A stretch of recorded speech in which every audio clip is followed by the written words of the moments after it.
você tem algumas possibilidades de anular o processo.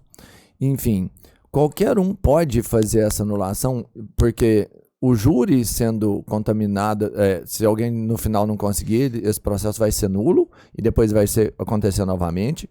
O juiz pode pedir essa anulação por algum motivo do júri, falar assim, esse júri eu não acho que é aconselhável, ou o promotor, depois de entender, só imaginando uma cena, bem simbólico, você percebe que você é promotor e está falando, e quando o advogado fala, alguém está muito sensível e chorou muito, e isso impacta, já que o júri está suscetível às emoções. Você percebe que talvez foi contaminado. Tem algum caminho que você fala não vai dar certo, e mesmo sabendo, sabe, modificar para que não haja um erro?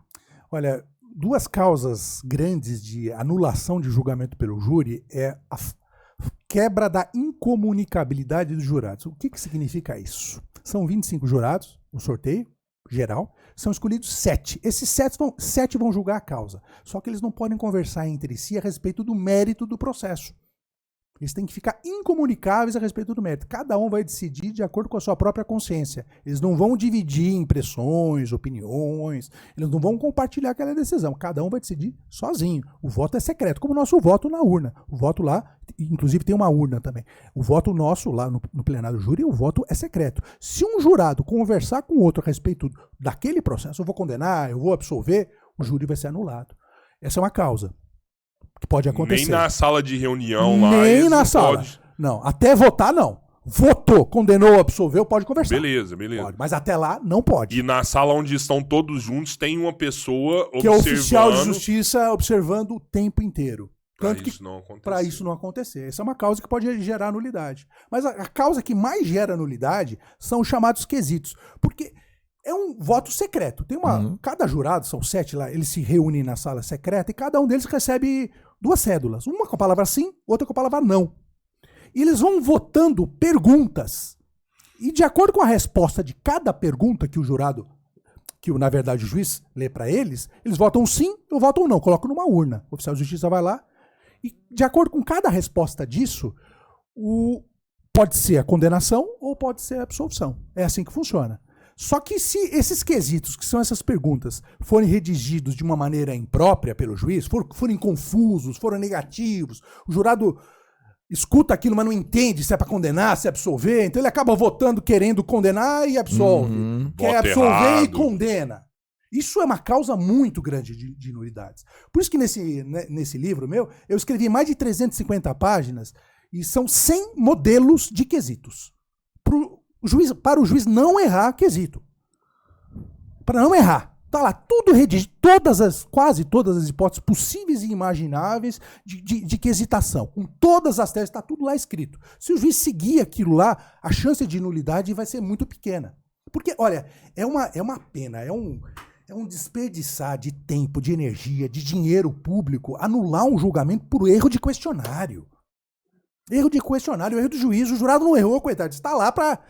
Trabalhou o dia inteiro, não recebeu um vintém, trabalhou lá o dia inteiro. Às vezes semanas para decidir a causa e o júri é jogado na lata do lixo por erro de questionário. E acontece. Muito. Acontece muito. Nossa. Infelizmente acontece muito. Precisa tomar muito cuidado. E tem uma preparação pro júri também? Tem que ter, né? Ó, vai acontecer isso aqui, assim que você deve fazer. Você não deve comunicar com outra pessoa do júri até então. Tem que explicar logo no início que os jurados estão incomunicáveis, não podem conversar com os demais a respeito do mérito do processo. Mas o jurado não é obrigado, coitado, a ficar incomunicável horas e horas. Ele pode falar de outros assuntos. Né? Onde você conseguiu? Até porque senão ele fica... Fica louco, coitado. Né? Ele já fica sem celular. Já fica sem celular. Muitas vezes já tira o celular dele. Isso aí tem gente que vai ter até crise de abstinência, né? Porque ficar sem celular um dia inteiro, tem gente que vai começar a ficar irritado, né? Vai ficar perturbado, nervoso. E se ele não puder pelo menos conversar com o colega jurado dele sobre outros assuntos, fica difícil, né? Sim. Mas assim, ele não ganha nada. Nada. Mas vamos pensar, quando você tem ali um rito que vai durar, sei lá, 4 dias. Existe. Tudo que tem ali, como que ele é acomodado para ele dormir, para ele alimentar, e ele é mantido. Ele fica em hotel, se não tiver lugar para dormir no fórum, ele fica em hotel e fica incomunicado num quarto, E quem resguarda a incomunicabilidade deles nessa época vai ser o oficial de justiça. Então eles ficam sem televisão, sem rádio, sem celular, ficam incomunicáveis, ficam sem jornal. É terrível. Por isso que eu estava conversando agora no começo, que precisa ter respeito pelo jurado. O jurado é um homem contrariado, é um homem que está lá, foi convocado, foi sorteado. Eu brinco até com os próprios jurados, que é o único sorteio que eles não queriam ganhar é esse. Porque eles estão lá para ir, vão ficar presos, incomunicáveis durante horas ou às vezes até dias. Então tem que ter respeito pelo jurado, de tentar ser na sua fala o mais objetivo e didático possível e sem partir para baixaria, sem partir para agressão, sem partir para o xingamento com o adversário. Porque esse tipo de coisa eu converso com os jurados depois. Eles falam, nós não somos burros. Se foi passada uma noção, foi argumentado, você sentiu que o jurado entendeu o argumento, para de repetir. Para de repetir. Teve uma hora teve um júri que eu fiz, que terminou 2h pouco da manhã, que a tese da defesa era boa, mas tinha sido compreendido nos primeiros 10 minutos. Ela continuou repetindo durante 1h30. E mais depois da réplica por 1 hora. No final, os jurados vieram falar para mim, olha, a tese dele era até boa, mas ele repetiu demais. Então isso irritou o jurado, porque mostrava que ele tinha perdido a tarde, ele tinha perdido a noite, ele tinha perdido a madrugada. O dia seguinte, sabe-se lá Deus que condições que ele teria que trabalhar. E o argumento já tinha sido entendido nos primeiros 10 minutos da fala. Não precisava ir até a madrugada para repetir a mesma coisa. Mas aí faltou compreensão do advogado de defesa de não fazer essa leitura, né? Qualquer tribuno. O promotor também pode ser repetitivo. Qualquer tribuno pode ser repetitivo, mas tem que perceber isso. Tem que olhar para o jurado, tem que ter uma psicologia do jurado. Tem que se colocar, o trabalho de empatia. Se colocar no lugar do jurado. É porque parece que tem hora que é importante você ficar batendo na mesma tecla, ser repetitivo, assim, para aquilo entrar na cabeça da pessoa. Pode repetir assim. uma vez ou outra, mas resumidamente, mas não construir ou reconstruir o mesmo argumento longo de novo. Que aí é maçante. É chato demais. Você me falou do erro de questionário aí, que é a maior causa de nulidade. Então, na verdade, quando o jurado vai dar o seu voto ali, não é um voto, condena ou não. Ele vai por vários, mas são várias perguntas. Tipo assim, ele é isso? Não. Ele cometeu agravante? Sim, é sobre isso. Então, na verdade, ele dá sim e não para um monte de situações. Sim. No final é somado ou não? Sim, condenou, esse vai. E aí é sobre agravantes? O que são os outros? Funciona da seguinte... Vamos imaginar um homicídio qualificado por motivo torpe. O réu matou a vítima para ficar com a herança. Primeiro quesito. Qual vai ser a primeira pergunta? A vítima fulano, descreve o nome, coloca o nome da vítima, sofreu os ferimentos descritos no laudo necroscópico ou o laudo cadavérico. Esse quesito chama-se materialidade delitiva. A existência do crime. Tem um cadáver lá. Então, a primeira pergunta vai ser essa. A segunda pergunta vai ser de autoria.